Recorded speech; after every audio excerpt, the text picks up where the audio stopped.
my favorite teacher is Nineveh teacher, and helping me a lot.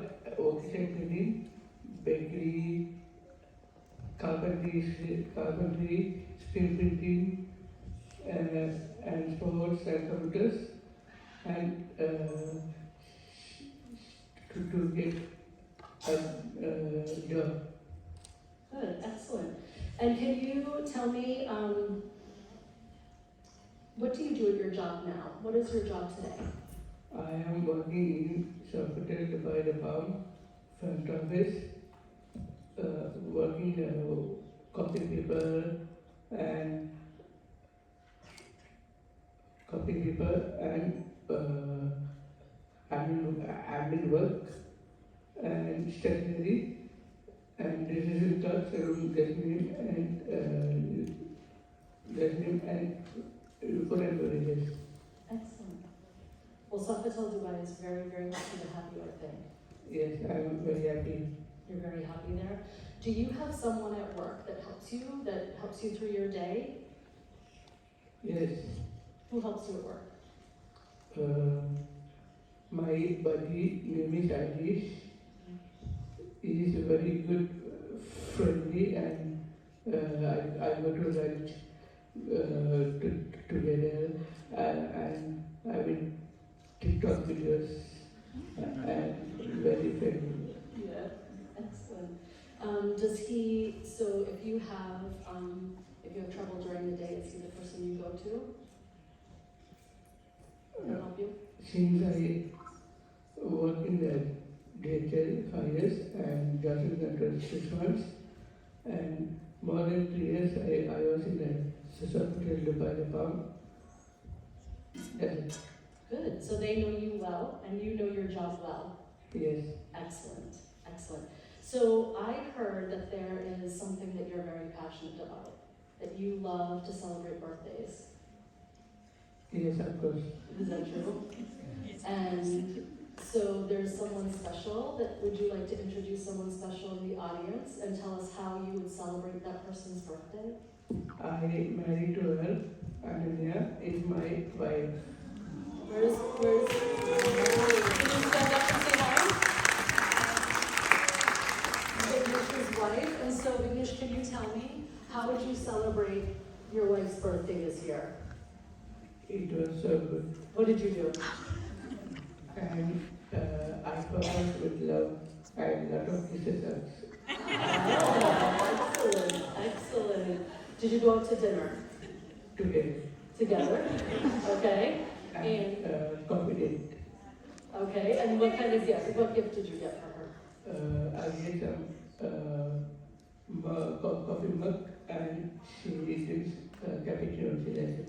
Amazing. I'm going to have my husband talk to you about gifts. Okay? Okay. Thank you, Vignesh. Okay, next.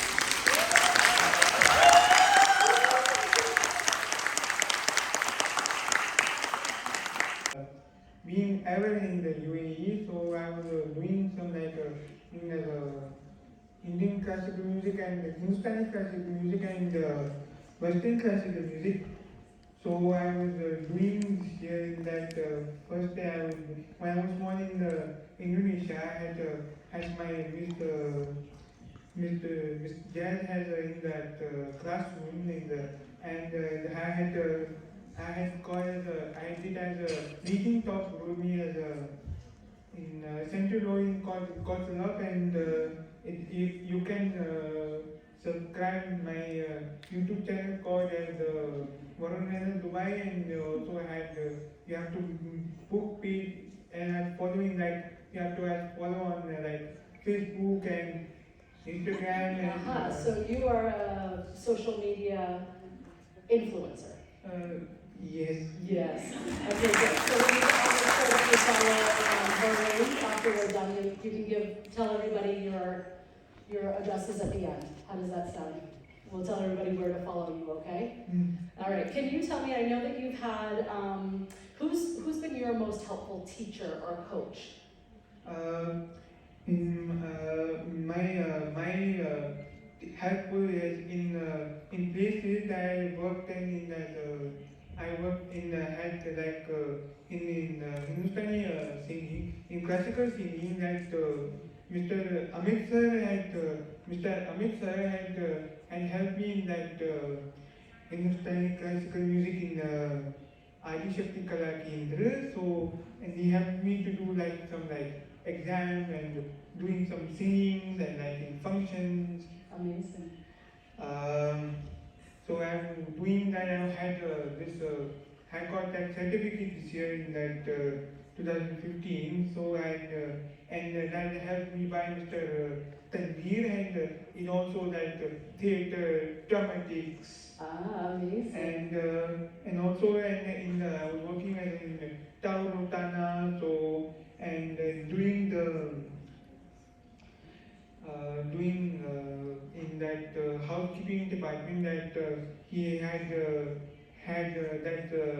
hit me on that on his neck and I got like some like bad words. So this was a challenge for you. This is that's my challenge. It's Yeah. my challenge. So I went to that HR to have my HR department called as Mr. Mahesh. Then so I had he going telling everyone to shut to him. So he had threatened me like some bad words and so he had all threatened me in my in my neck. So I can proudly say that I can doing that and I do like some like I'm a swimmer, I'm a baseball player, I'm a footballer, and I'm teaching yoga and doing some like taking love to yoga and then I'm also as a president at Toastmasters Dubai.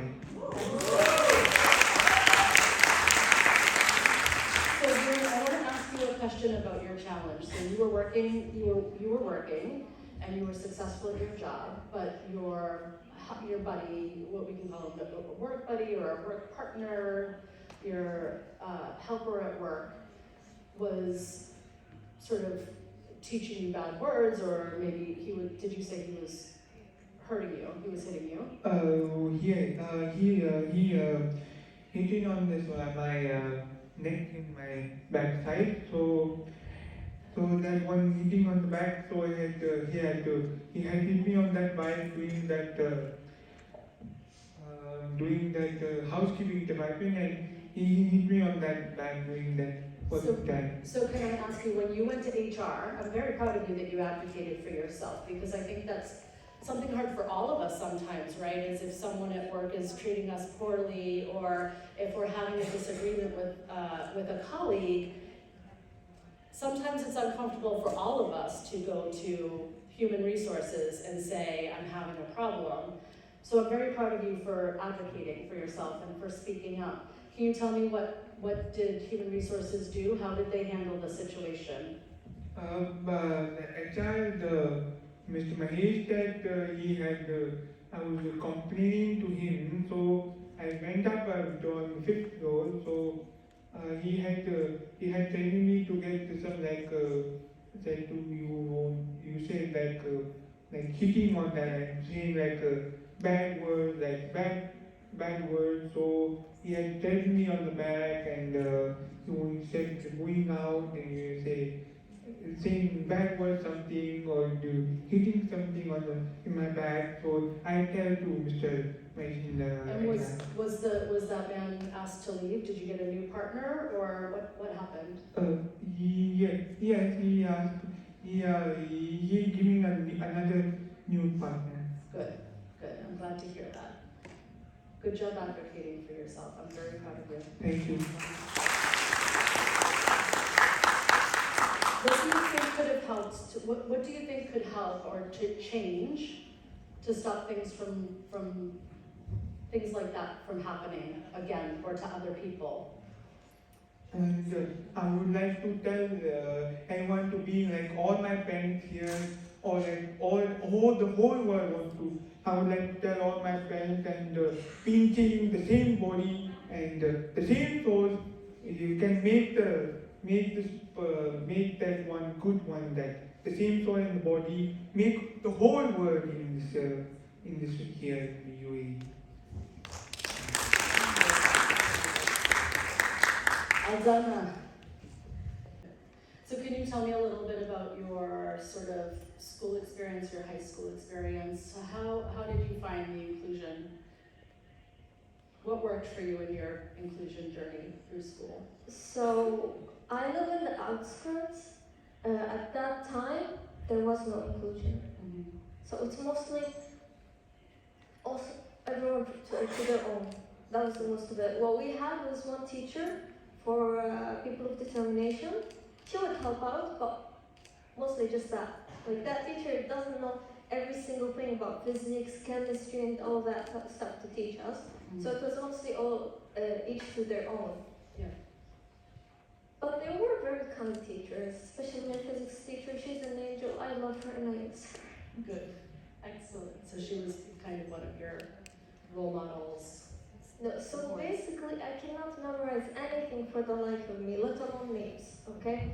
So what she did, every time they would give us an equation, oh, memorize this, oh, memorize that. Excuse me, my brain does not want to memorize it.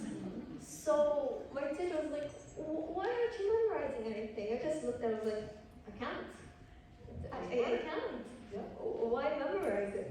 And then something in her clicked, I don't know how.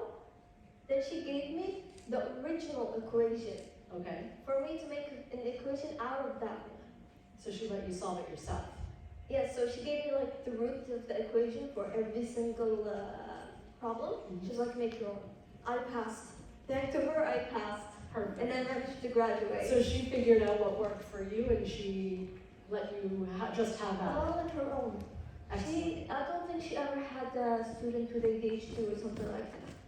And I Amazing. wasn't even diagnosed until I graduated, like after I graduated. Okay, excellent. So yeah, I'm very thankful to her. Amazing. So things like that worked. What kinds of things did you what kind of strategies did you create yourself to help get through school?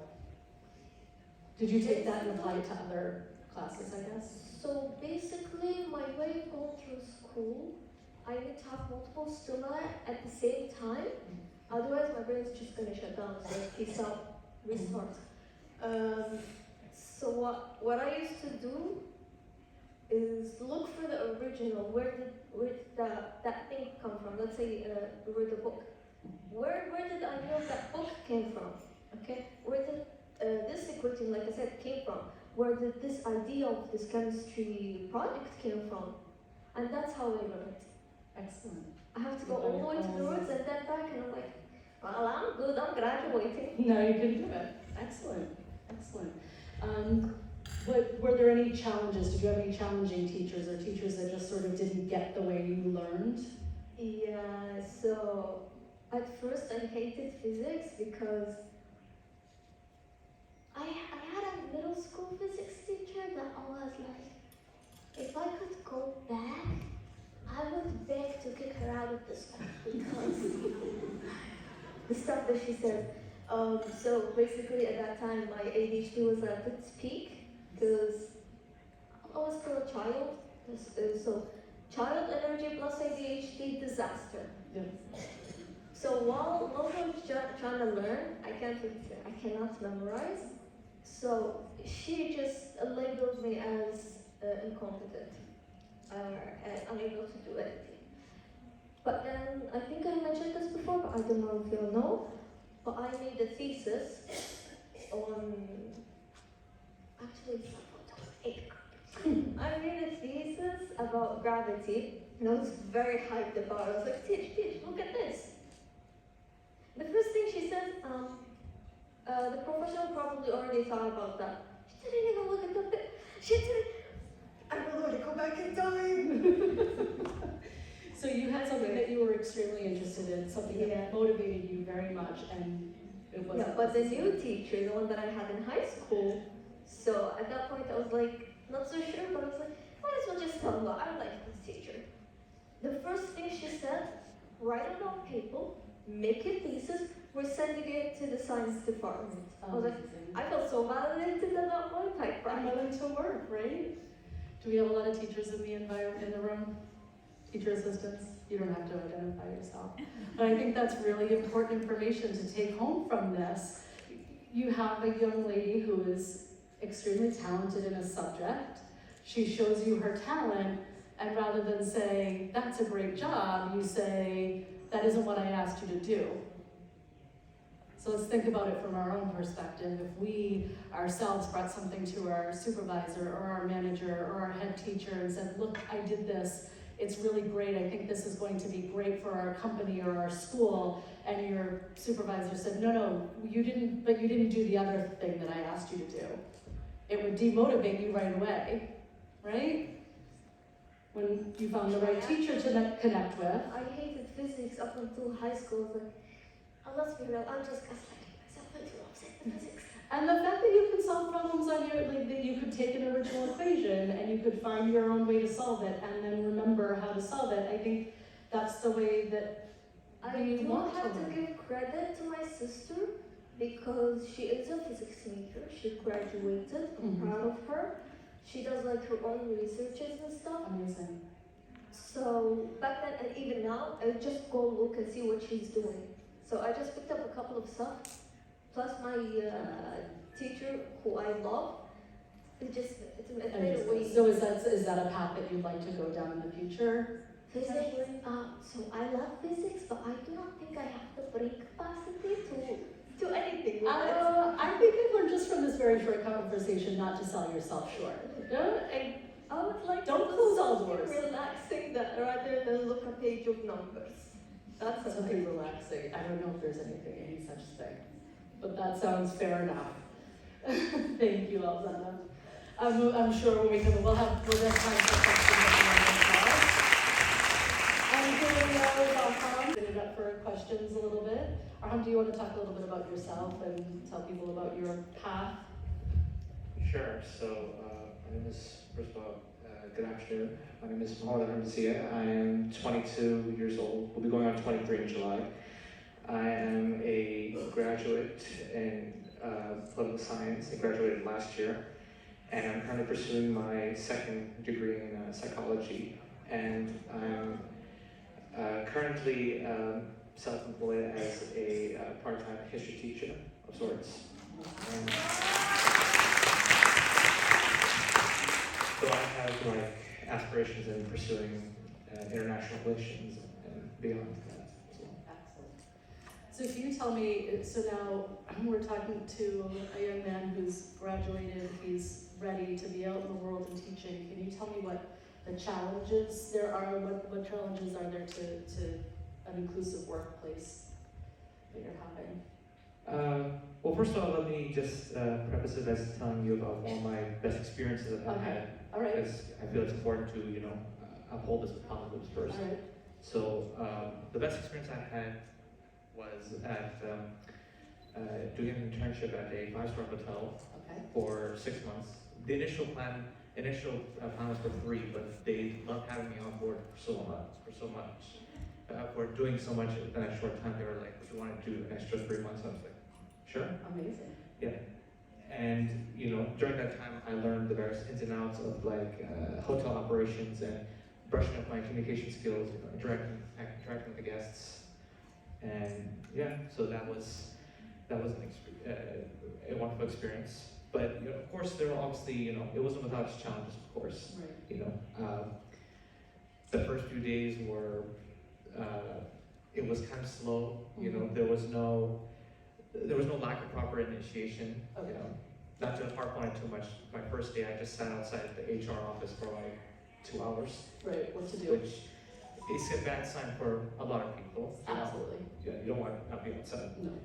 But so that was the lack of proper initiation process. It was a bit slow those first few days, and then just the general not knowing on what was expected of me. Mhm. Essentially, because I had to wait for someone from the higher ups to be like, "Oh, could you help out in this department?" So it was a very slow Not having process. a clear objective. Yeah, clear objective. exactly. Yeah, and and also telling me very open-ended and sort of vague things, you know. Okay. Because I just want to also point out that, you know, the clarity matters. Absolutely. Because, you know, not just for people determination, but it matters more to us as a whole. Agreed.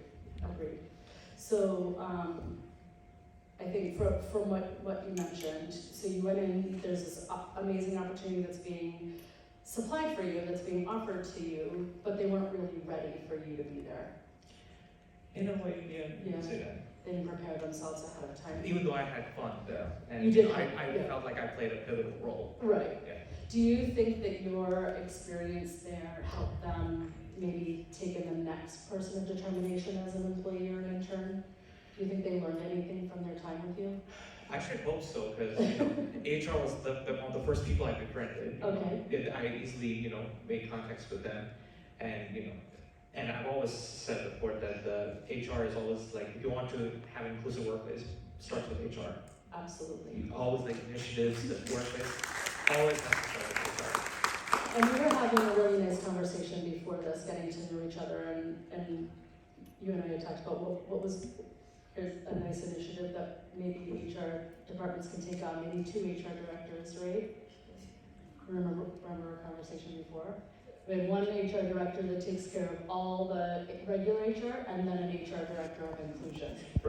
Right? Someone who specializes in inclusion and someone who can be there to say, this isn't working or that is working, and make the place available for more people. Meaningful jobs.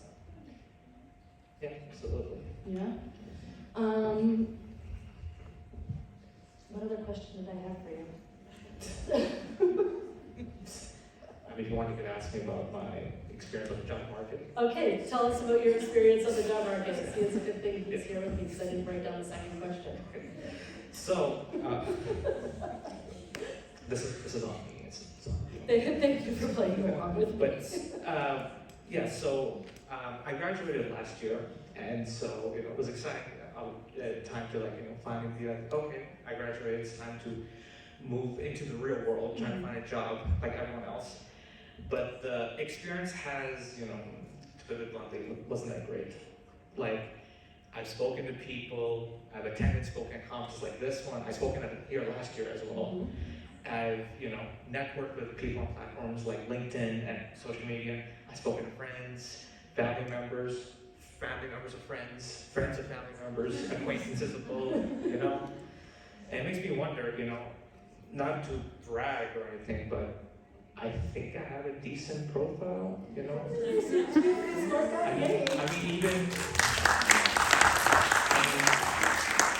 not to sell myself short, but even ChatGPT thinks so as well. I just input it and I just asked him, what do you think of my profile, to be honest? And he just told me things about how it's accomplished. I'm, very, I'm very accommodating as well for a lot of these experiences. Amazing. I would have never thought to do that, but I might try it when I get home. The low self-confidence matters. So what kind of jobs have you applied for? What kinds of things have you been out looking for? It's mainly hard trying to find a job pertaining to my degree here in political science. It's over here. It's a very, I want to say, a very niche area of interest. So obviously, you tried looking at, a lot of things involving like embassy work and whatnot, but it's still very much on the back burner for the time being. Yeah. But we'll get there eventually. So if you have the qualifications, if you have the knowledge, is it getting an interview that's difficult, or is it passing the interview? I think it depends, mainly. It's the interview itself is not the hard part. It's just being like if you have the proper accomplishments to back interview up. Like I remember, I tried applying for an embassy job once. I think that even though we did an examination, I didn't get passed to the interview job because it was the language barrier. Okay. It's not the language of the embassy. I didn't speak Arabic. All right. Yeah. So, So it wasn't the problem of the language for the embassy you're applying. Yeah. I understand. So that those accommodations are readily available in workplaces. Yeah. Good. Did you have anything else prepared that you wanted to talk about? I mean, I just had a question, about how we can better support individuals' determination Right. and, assessing. What are some of the things that we could do to make workplaces more accessible? Okay, I think first off, we can be upfront with our honesty here. We don't need to hide around and sit and tell people, to sound like just be honest. I've been at the receiving end of some very harsh truths, but and of course I obviously felt a bit hurt, but looking back, it's kind of validating that I was given a proper answer upfront, straightforward, Shows and respect. honest. And employers also, I've noticed, have these policies that aren't going to fully commit to the recruitment factor, and it just doesn't work out, and it more often than not it yields a very false positive sort of aspect. And I guess the second point would be to it's better to categorize, not to generalize with determination. Because there are different areas of strength for different people, just like everyone else. Absolutely. And just like everyone else, we also feel like we also feel that we have the right to apply for jobs that would best suit our skills Absolutely. sets. And lastly, it's a very basic and important one, but it is a fundamental human trait to empathize. It's do not overdo it. Do not over-infantilize, because there are many people that, as I'm 22 right now, and there'll be places that I tell them I'm person determination, and they would start talking as if I'm a kid again. You're 10. Yeah. And, I mean, I kind of get that at home and not. Okay, but your mom, you can cut your mom some slack. Every mom does that. Not just my dad. Yeah, but all parents do that. Your parents. So I think this is, I want to stop you right here, and can you repeat that, because I think this is this is something that I agree with you 100%. Can you say that again? So it is a fundamental human trait to empathize, not to infantilize. Did everybody hear that the second time? All of these folks up here have done an amazing job getting to where they are, and to treat them any less than the amazing individuals that they are because of a label is not inclusion, right? And it's also, to be fair to employers also, people determination need to, specify clearly in profiles what exactly are their challenging areas, so we can, so it's a more, what's the word? It's a more natural way of helping each other out. To ensure that opportunities are more evenly balanced for both parties. Yeah. Do you think that your CV would look attractive to an employer if you did not identify yourself as a person of determination? I mean, I would hope so. But, I mean, most of these opportunities that on my CV came, I wouldn't want to say necessarily because I'm a person of determination or necessarily in spite of. I guess it's a bit of both. But I'm my own person, and I've took a chance at these opportunities, and these are now what's on my CV. And I asked that question because I don't know if anybody was in the last. I was in the parent talk earlier, and we had one parent who said that they didn't identify their child as a student of determination, and the child got into school. And another parent that was fully prepared, had all their strategies and supports in place, and did identify their child as a student of determination, and that child, even with supports and the parents, help, did not get in school. So I think, I don't know what word I want to use, but it's not fair, ethical. We shouldn't have to hide who we are, right, to be able to get a job. I don't think that you should have to take things off that identify you as a person. I believe in the neurodivergent community, I believe that is referred to as masking. Thank you, yes. I agree with you. I agree with you. I could ask these guys questions all day. Do we want to let the audience, do you have any questions after hearing from our friends up here that you would like to ask?